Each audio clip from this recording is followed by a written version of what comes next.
All right, we're going to talk about quadratic equations, and we're really going to be looking at solving quadratic equations today. So the first thing we're going to talk about is the zero product property. The zero product property is if A times B equals 0, then we know something about A, B, or both of them. A has to equal 0, B has to equal 0, or they both have to equal 0. Okay, so it's one of those three things has to happen. We typically just look at A equals 0 and B equals 0. So if I have here, I've already factored this problem here.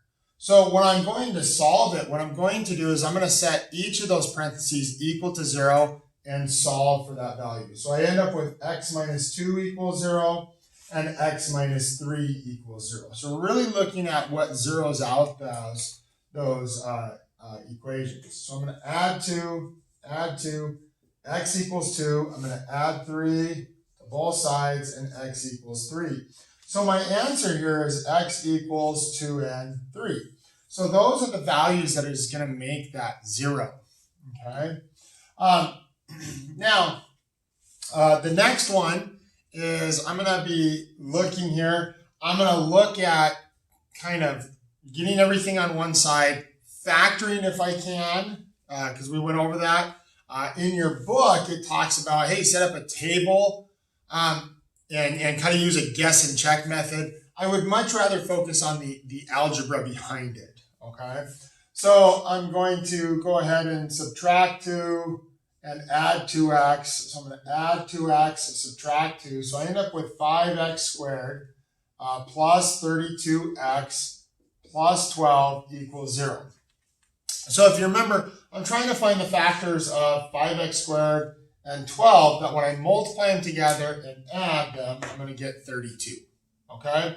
Well, that factors into 5x and 1x, and this is going to factor into 2 and 6. So I have to go 5x plus 2 times x plus 6. All right? So 5x times 6 is 30. 2 times x is 2x, 30x plus 2x is 32x. Okay? Now, I need to solve this. Okay? So I'm going to go 5x plus 2 equals 0.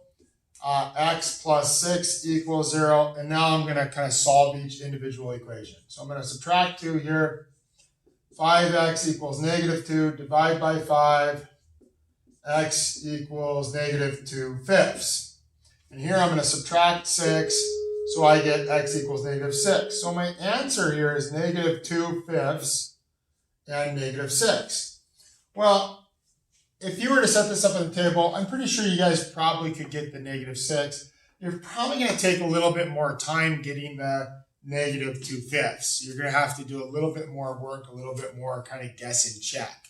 But here's the algebra behind it. I really like emphasizing the algebra because it allows you to kind of solve these without doing a lot of extra work. Okay? So our next one here is 2x squared plus 7x equals 15. I'm going to bring my 15 to the other side, so I end up with 2x squared plus 7x minus 15 equals 0. First thing I'm going to do is factor this, get it into this product of factors to solve it. This one we will also look at doing a little bit more, probably like graphing and kind of showing what that is.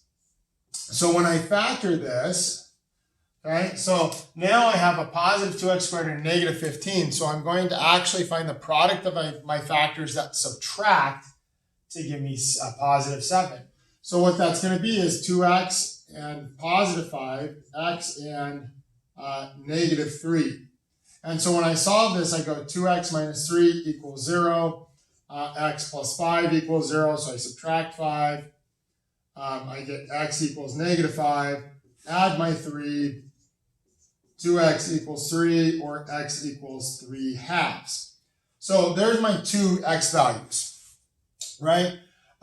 This one is, it's not too bad to, the problem with graphing this is if you're graphing it by hand, getting a 3 halves value sometimes is difficult. Our vertex is not in a nice spot. So I would really stick towards doing the algebra behind it, solve it by factoring. We have some other methods to solve it. You can graph these. It is